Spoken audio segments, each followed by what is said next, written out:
Welcome to the Blockbusters and Birdwalks podcast. I am the curator, Garrett Chaffin-Quiray. Today we have a conversation with a friend, Ed Rosa. That's me. Hi. My filmmaking partner and I have a YouTube channel, Toothless Richard Productions, where you can see a number of our short films.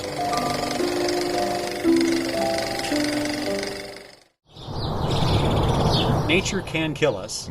Nature is bigger than us. But nature is also a playground where very skillful storytellers can describe wonderful things.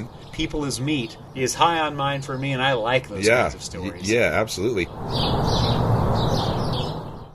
Dersu Uzala is our title, and I have known about this movie for decades. But I shirked ever seeing it because I'm a bad film scholar. Well, it's not exactly super easy to come by. Well, that was it's not like it's not like it turns up on like the midnight circuit like a Clockwork Orange or Rocky Horror or something. Well, that's true, but it is an Academy Award-winning movie from this filmmaker, which is Akira Kurosawa. We bow at his altar. Absolutely. He is one of the special ones out there. Yes. And so I'm glad that we pulled this, and I also have to say that these decades of being aware of it have also been shaped by one primary thing. I didn't realize Dersu Uzala is the name of our secondary character, Dersu, who's a guide, but I did know at some point this is fellas out in the frontier of Asia, and there's a tiger hunting them, or at least that's what I've always thought it was. Yeah, that's a significant component of the film, but not the entire thing, but yeah. Something else I want to point out is while it's the Academy Award winner for its year of release, which was 1975, it didn't truly get a commercial release in North America until 1977. Yeah, and we have Roger Corman to thank for that. He's the one, right? He purchased the rights. Yet another notch in his belt. He really, they should change the Oscar to the Roger, I swear to God, because he is responsible for more great stuff that has happened in Hollywood than probably any other single person. And he's trained virtually every important filmmaker who's over the age of 60. Absolutely. They all came up through his machine. Well, because I knew this was a 75 movie, I was lining it up with the likes of, say, Jaws or Cuckoo's Nest, because those were the big movies of that year. But I was mistaken. So instead, a few things of note.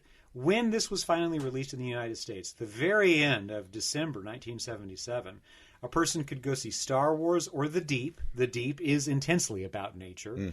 You could go watch The Rescuers, which is arguably all about nature. It is. A couple of mice riding an albatross or whatever the hell. You could go watch Orca, which is entirely about nature haunting people. And better than it's credited as. Better than it's cracked up to be. You could see Eraserhead, which is a kind of grotesquerie of nature. I must tell you, one of the most unpleasant movies I've ever watched. I've seen some unpleasant things. I was blown away by how personally I identified with it. When I finally saw it, I was expecting to just be like, wow, just like totally bewildered. But I was like, oh my God, this guy is me. Yeah, I suppose I could see that.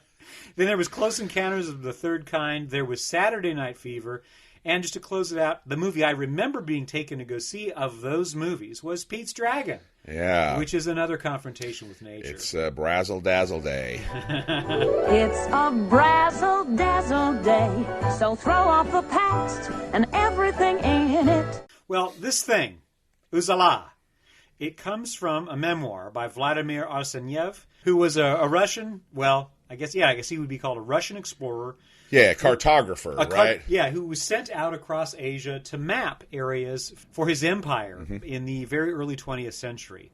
The movie that is adjusted from that particular source happens in 3 chapters, and it's bookended by the, quote, present, which is 1910. Right.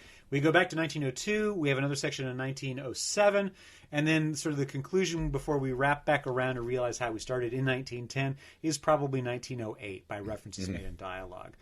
The story then is about this guy, Vladimir Arsenyev, and that's played by Yuri Solomin, who's leading a very small squad to go do this map-making journey. They're with horses pulling all of their stuff. They're backpacking across this steppe. And they bump into a native man who knows everything, and that's Dersu, played by Maxim Munzuk, who I read after the fact is a native Asian. A Tuvan, right? The guys with the throat sing, the throat, yeah. They have various adventures until finally we realize that Dersu is losing his sight. Whereupon Vladimir asks him to come to town with him, to come live with him and his family. This is a wife and son, and end his days in comfort. But the trouble is, Dersu is a man of nature. Having lost his family long ago to smallpox, he's been a roving, nomadic hunter of extraordinary capability and would rather take his chances. He returns to nature with a gift carbine rifle from his friend Vlad, and that rifle proves his downfall. He is robbed and he is murdered. And Vladimir then buries him. Movie's over. Dersu Uzala! So, as we think about the revenge of nature, which is our stated theme for this series of movies, including this movie, Dersu Uzala, I am aware the movie is extraordinarily depictive of the natural environment of Asia. Yeah. But then the deeper structure of how nature is vengeful is that men are predatory of men. Right. And in fact, that's what finally kills Dersu. Right. This is a long way of saying that I'm impressed with this movie. It's divided into two halves, and I think that the first half is the superior half. There was a lot of complaints about this from critics when it first came out. The second act is kind of an unnecessary repeat of the first act. I want to come back to the reasons why I have reservations for the second half, which moves closer to the end of Dersu's life. But let's save that for a minute. Okay. Let's realize instead that one of the main achievements of this movie is dragging a strange Soviet camera that Kurosawa was obligated to use in order to shoot a movie in the Soviet Union by invitation, yes, but involving a crew of Soviet filmmakers, along with a few of his Japanese fellow men, to then deal with nature, which was a horrific difficulty. Yeah, apparently the shooting was rough. Mud, Go figure. and rain, and mosquitoes the size of birds, and Yeah. all of the stuff that might go along with it. And the result, now from more than 50 years removed, looking back on what they accomplished, is extraordinary because virtually every single frame of it could be pulled from a physical print, blown up, and placed on your wall as a lovely thing. It's absolutely gorgeous. There's a moment like right at the beginning of the film. 'Cause there's been a couple of years. I've seen this several times. This film is in my top 5 Kurosawa films. And like right at the beginning of the film, there's just like a shot of just like it looks like just trees, and it's kind of like orange. I thought it And- was a painting until stuff started to move. Right, and like with the score, because I think the score for this film is magnificent as well.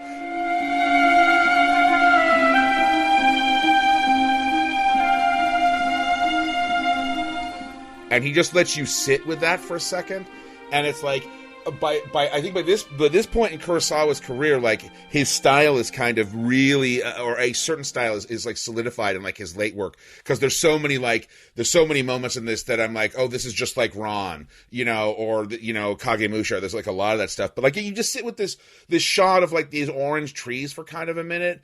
It really made me want to just go in the other room and grab my bong and take like a fat rip. So there's a couple of just blasting notes I want to present you, and I'm sure you noticed these. But when Dersu speaks, and it's subtitled for me in English, his English subtitling is done with improper rhetoric. Yeah, kind of broken or whatever. Right, to suggest that his version of Russian is similarly broken. And incidentally, for a movie that is extremely ripe with natural details that Dersu is almost uniquely capable of noticing, the track of animals, the way that a man's foot crushes the mud, suggesting his age, all of these kinds of things, we never get a close-up, really, in the whole movie. Right. It's almost close-up less. Yeah. There is no devotion to moving the camera in like that. There's not a lot of tracking, some, but not a lot. The characteristic thing of this movie is a very slow dolly and a lot of stationary things happening in front of the camera, usually dividing that frame into thirds. And there's this exquisite example of that in the first act when they're high on a hill surveying something that Vladimir is making a map of. And we see off on one side the sun setting, we see the moon rising, and we see our two principals and the measuring tool of the cartographer. All of these 5 objects are arranged on this hillside, and it's that split magnificence of purpley orange sky. It's the kind of thing that you would head trip if you were high. Oh, yeah. But it's the kind of thing that really belongs in a textbook case of this is what cinematography can be. Absolutely. Yeah, and those dudes must have been on that hill for weeks. Oh, to get that shot? Yeah. Yeah, I know, right? Well, and also, too, I know he was a fan. I mean, he's made no secret of his fandom, but you'll never convince me in a million billion years that, like, George Lucas didn't see this before it was released in America. That shot of Luke on Tatooine with the two sons, he took that right from this, I guarantee it. And then there's a fair amount of attention made just to the different terrain that they have to pass through, whether it's a creek bed, whether it's a riverbed. Winningly, at one point, it's a frozen lake that they get lost upon. And then all of the little tricks that Dersu has to help make life a bit easier. All of that is very charming. And then, of course, we have a couple of sequences where we learn more about the characters. They describe their background, who they are, what's going on. And Dersu's story is one that I'm familiar with. His family contracted smallpox. They all died to a person except for him. He's already survived the first death of the body. He's still holding on to the life of the memory. But once he's gone, the people that he is considering and thinking about and living for will be truly gone forever. That's the final death. And in fact, that's kind of what this movie is. That this story of Dersu Uzala, who was a real person, who did die in approximately the time period the movie is trying to depict as historical realism, will be potentially remembered forever by the likes of us because of this movie that documents the man. Dersu will always be with us. I hope that that's the case, because finally, having taken this off the shelf of things Garrett should see, I went through my list, and I update it periodically for things that I hear about. It's been as big as 500 or 600 titles. Yeah. And then I've been like, that's ridiculous. Restrict it down to 200. But then it swells again. Yeah. Recently, I discovered it was closing in on 400, so I had to go make a cut and get some things out of that list. But Dersu was not something that I was willing to take off the list because it's Kurosawa, blah, blah, blah. Good. And Dersu. Yes. Yeah, it's kind of like, I kind of think this is kind of like his Barry Lyndon to me in a way, because Barry Lyndon's kind of like... Well, same year. Well, yeah, exactly. Same year, and also, like, for the longest time, like, kind of, like, dismissed. Like, I know, like, critically, Barry Lyndon didn't fare very well at the time. People thought it was, like, boring, and they thought it was, like, pointless. They didn't think Ryan O'Neal was very good. There was a lot of complaints about it. Like, now, like, so many people, like, if you follow, like, Letterboxd on Instagram, so many people have Barry Lyndon in their top 4. Like, it's been completely, like, totally, like, reappraised. Well, okay, let's go down the Barry Lyndon trail for just a second, because I similarly didn't know that was a Kubrick when I had seen some of the other big bells and whistles. And then I made an effort. I'd read a biography of him. This was while he was still alive, before Eyes Wide Shut. Right. And I thought, damn it, I'm going to see all of his movies. Yep. And so Barry Lyndon became one of them that I watched on my Laserdisc player. Nice. Because it preserved the aspect ratio. Right. I point that out because if I had tried to see Dersu Uzala before probably 10 or 15 years ago, it likely would have been a terrible pan scan. Yeah. And it would have made the movie look not good. Right. And there are two reasons why that's a valuable thing to point out. I did read that there were these older Soviet-produced cameras that Kurosawa was obligated to use, which were mechanically different. The chemical processes were different. Right. The photo development processes were different. It means that it's different. And the widescreen was a 2.22 to 1, which is a little bit off the sort of Panavision. Yeah, it's usually 2.35. Correct. Right? Yeah. So it's a little distinct, having to do with the gauge of that weird camera. Yeah. And because of the age of the film stock, by the time preservationists were transferring it into newer copies, striking new copies, and for our purposes making a digital copy, means that there was probably a degradation, I'm guessing, a small degradation in color saturation. I absolutely believe that some of the because this movie, like, periodically has been, like, kind of hard to track down. Yeah. And because there's me and my girlfriend, our favorite bartender in the world, she's a bit of a Russophile. She's trying to learn the language and all that stuff. I've been trying to get her a copy of this. And until, like, this one, because it was released on Blu-ray finally, like, in 2022 or something like that. But all of the copies I could find were terrible looking. Yeah. Like, no source copy of this that's, like, really, really good. True to what was expected. And right. All of this just points out something that's historically very, very important. And this is hard for me to explain to younger people who have no curiosity or patience for the respective history. And it is that you have to have a certain camera. You have to have a camera operator. You have to have lighting technicians. And they all have to be able to work together and use that camera properly. But then you got to feed it with quality film stock. When the stock has been used, you got to preserve that carefully so it's not damaged. You got to get it to a lab that can properly develop it and not oversaturate the chemicals that are necessary to bring out the colors, or it's all waste. And it can't be copied until these things happen. Right. And once that goes on, then you start to edit it, you start to manipulate it. But all along the way, every one of those stages, the material that you're shooting onto a physical piece of plastic is really, really fragile. By the time Kurosawa makes this, he's an established global master. I had read that he'd committed suicide unsuccessfully before making the movie. Yeah, I think he attempted like 2 or 3 times. I believe that's right. I read his autobiography many years ago, and I think he took a couple of shots at it.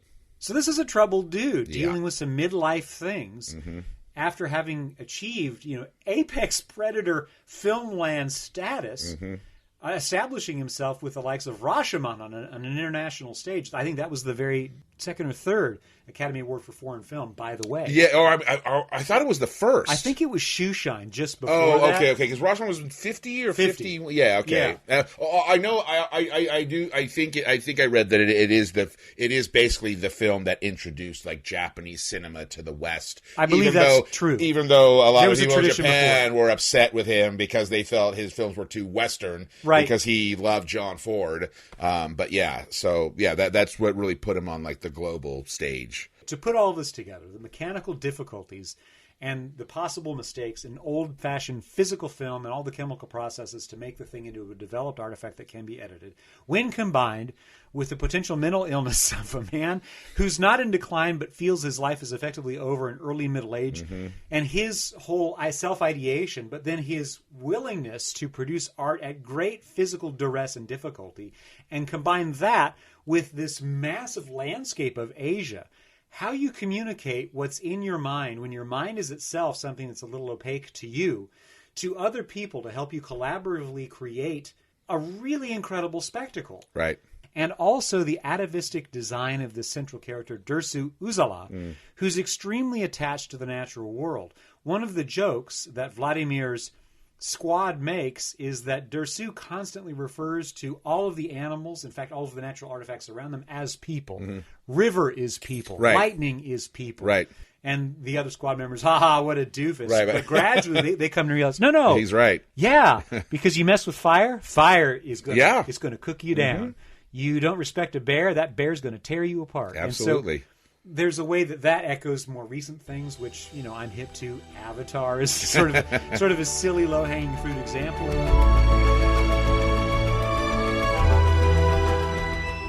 This Dersu Uzala, I said, it is divided into 2 acts because it is, but the second act is less successful. Why is that, Garrett? ? Well, one reason and one problem I've always had with Kurosawa's movies is the handling of actors when they're not in action, but they're in conversation. They become placeholders, but they're not flesh and blood anymore. They're not emotional anymore. They're not vigorous and exciting the way a character is, the way a person is.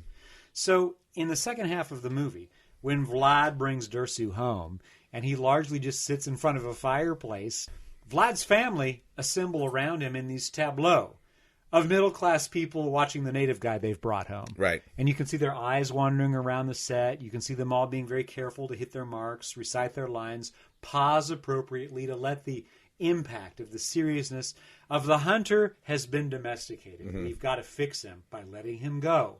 We're hip to that real fast as an audience member. It takes a while for them to get clued into it.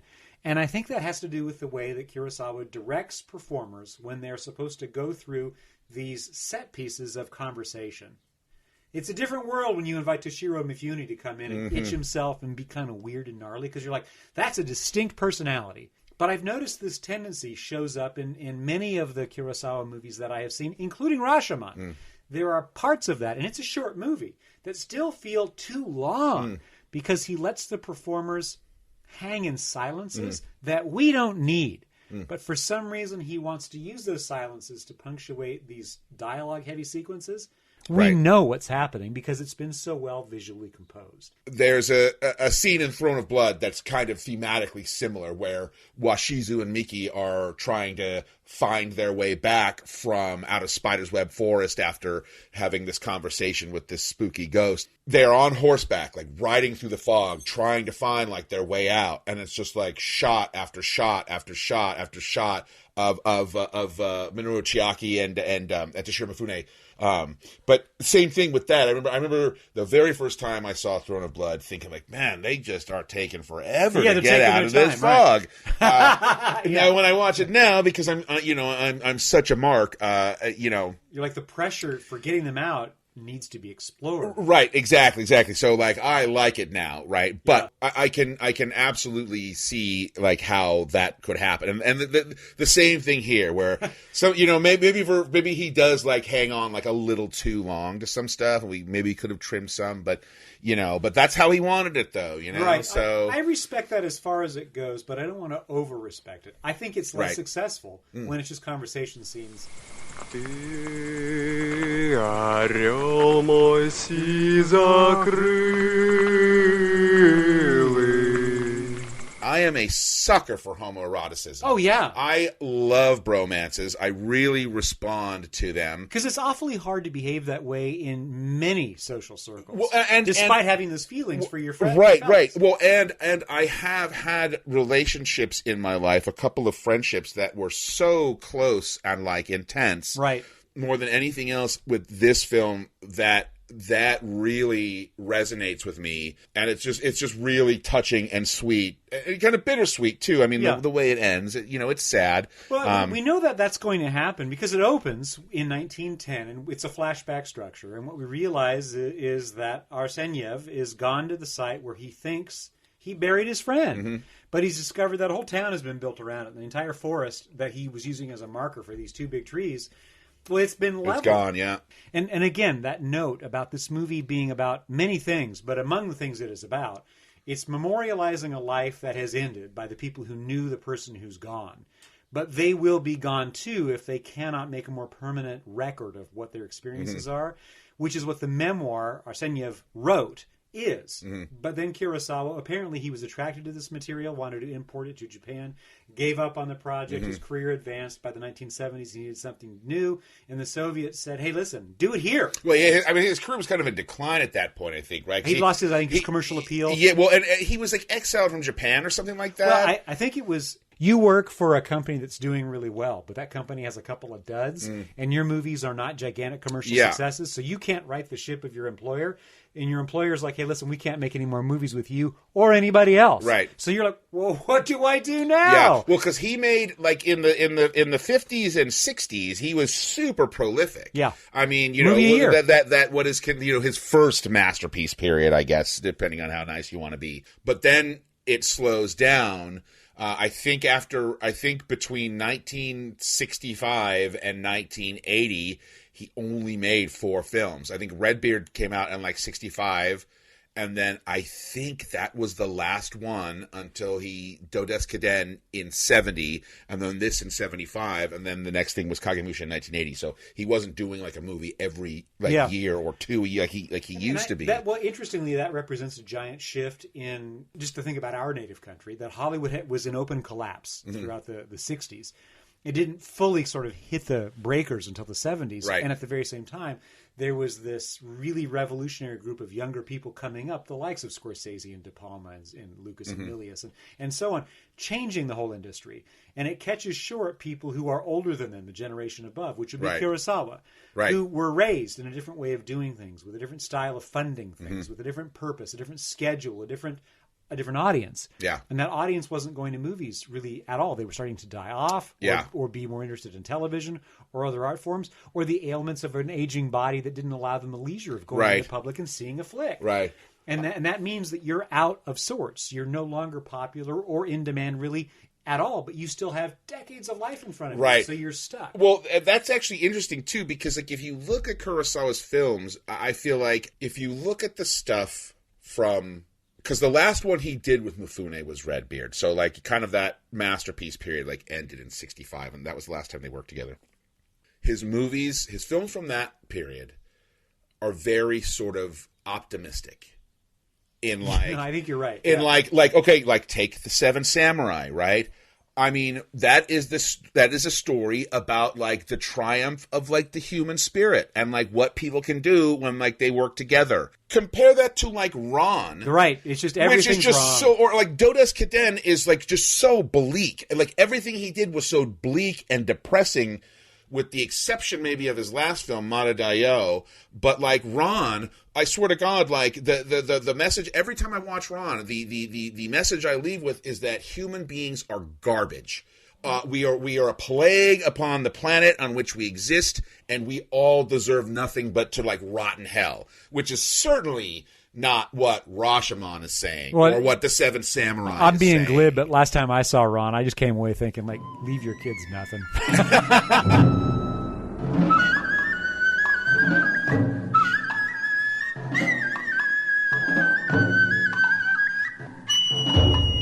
When the original squad, Vlad, is leading across Asia, they take in with Dersu, and he leads them to a hunter's hut. Yeah, like a cabin in the woods. And it's in disrepair.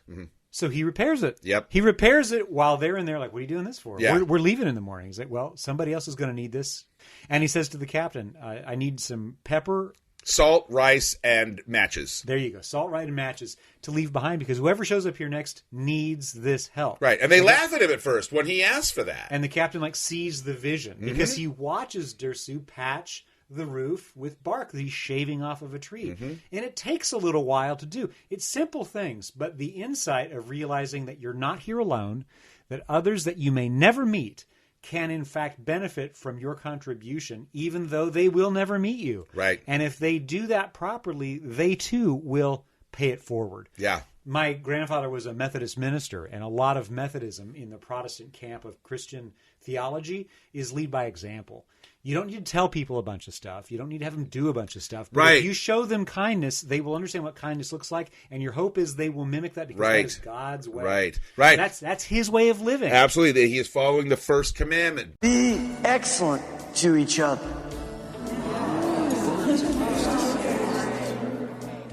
This is Blockbusters and Birdwalks, a conversation between Garrett Chaffin-Quiray and Ed Rosa.